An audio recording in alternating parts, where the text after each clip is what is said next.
Good evening, I'm John Batchelor. This is The John Batchelor Show. My colleague and friend Gordon Chang, Forbes.com contributor, joins me this evening. And the question for us this evening and continuing these next months: war in Asia, war in the Pacific Rim. Is the rising power of the PLA Navy, that's the representation of the Communist Party, is the rising power looking for a conflict with the United States Navy, which is a global power?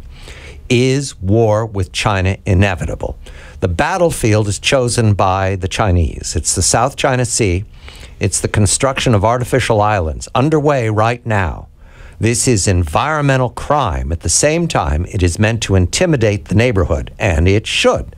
The PLA Navy, while it is not rated to compete with the U.S. Navy in blue water, the PLA Navy can overwhelm its neighbors, the Philippines, Japan, Korea Peninsula, and reaching farther south, the South China Sea, and in Indonesia, Micronesia, Malaysia, and Australia. Right now, however, the South China Sea is the conflict zone for the U.S. Navy. Gordon, before we go to our guest, Professor Waldron, conflict with China, do they talk about it in Beijing, or is it just this side of the story that we're talking about it? Well, they certainly talk about it in Beijing.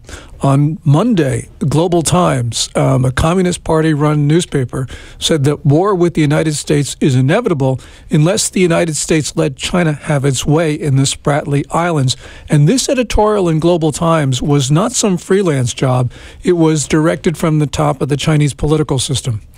The Spratly Islands, that's the South China Sea. Arthur Waldron, Lauder Professor of International Relations, Department of History, University of Pennsylvania, joins us. Arthur, a very good evening to you. The South China Sea, these artificial islands, they are pushing out against the neighborhood. How do you see this playing out? Do a war game scenario for us. Is there anything in history we can look to for the days ahead? Good evening to you. Good evening. Well, I think that the Chinese had a plan, which was that they would unilaterally impose a series of restrictions and channels and so forth, and sort of become the traffic controllers of the South China Sea, which they would take over as their sovereign territory. And they did not expect that the United States or anybody else was really going to object very hard to that. And then they thought that in order to make their point absolutely clear, they should bash a little bit by far the weakest of their neighboring states, which is the Philippines. So in 1994, they seized some territory from the Philippines, and in 1992, they seized some more territory from the Philippines. And if that had worked according to plan, then the other states would have said, we have no choice but to give in to China. China is a huge, powerful state. They're very awesome. We can't defeat them militarily.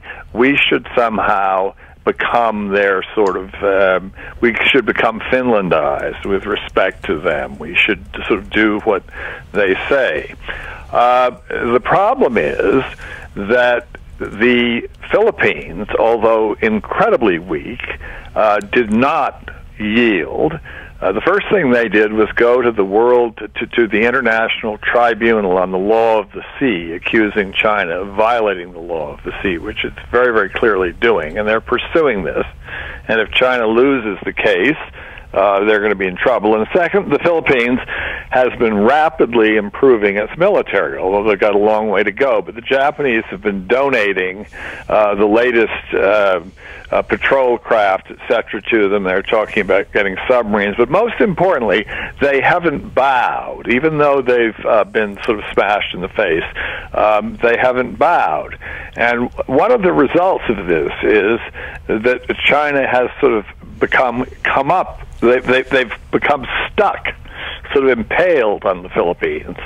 And the other countries have all become very, very worried. So instead of this proceeding smoothly, it is beginning now to crest very, very rapidly. And one of the reasons is simply this obstacle. Now, the comparison I make is the German Schlieffen Plan in World War I, where they were going to sweep through Belgium and hit Paris. And they considered everything except the possibility that the Belgians would resist. The Belgians decided to resist, and Belgium is a tiny country. It's 11,000 square miles. But it is mushy, it's full of water, it has the only rail link connecting Berlin to Paris and so forth.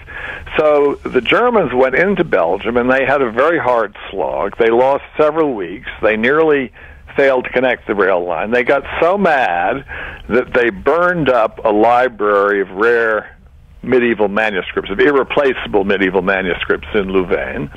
And then when they got to Paris, they were several weeks late, and they were weak, and they lost the first battle of the Marne.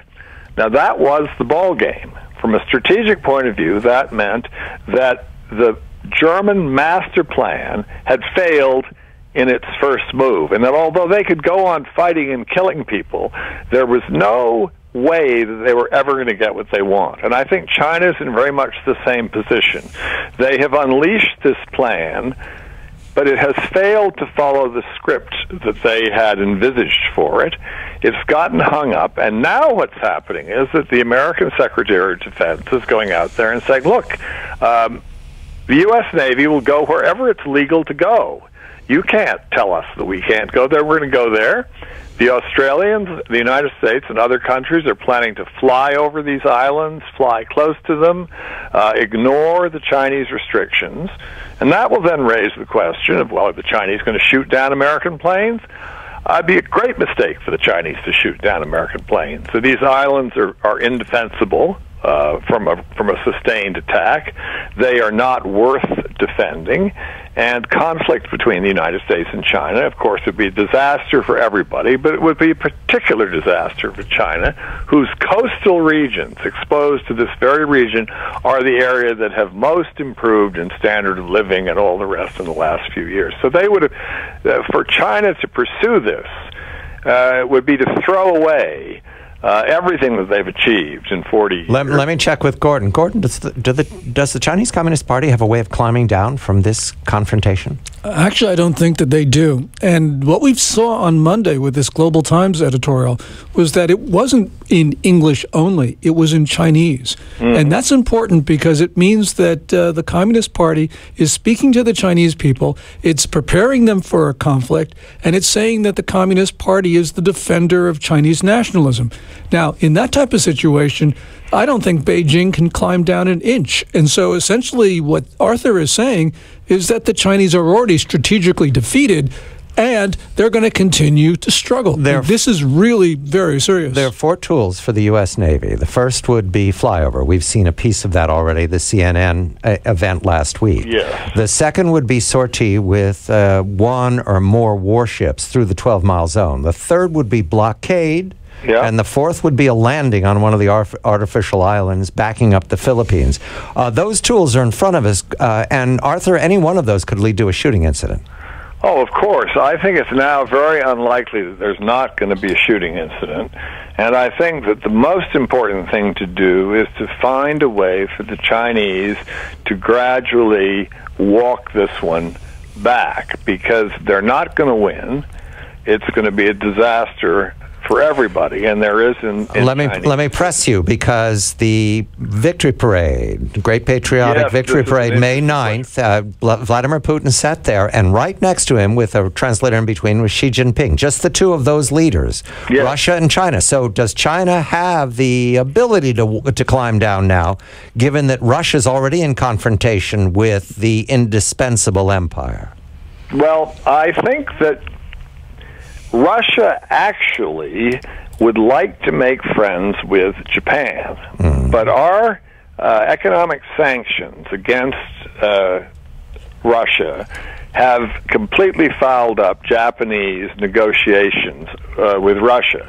But it's not clear to me that the Russians and the Chinese can really ever get along, particularly because there's all kinds of territory in the Pacific which the Chinese believe was stolen from them by the Tsarist Russians and after. So they're not going to be good allies, and I don't think the Chinese could count on even the Russians to back them up. All right, finally though, you say there's shooting possible. Gordon, you agree there's shooting possible? Well, certainly there's possible, just because of China's intransigence in the rest of the region. Let me change the word. Arthur, Is Yes. shooting probable, given the conditions right now? Well, I think it is probable unless the Chinese start to back down. They start Too to big in an signal. unless. Gordon, is it probable shooting?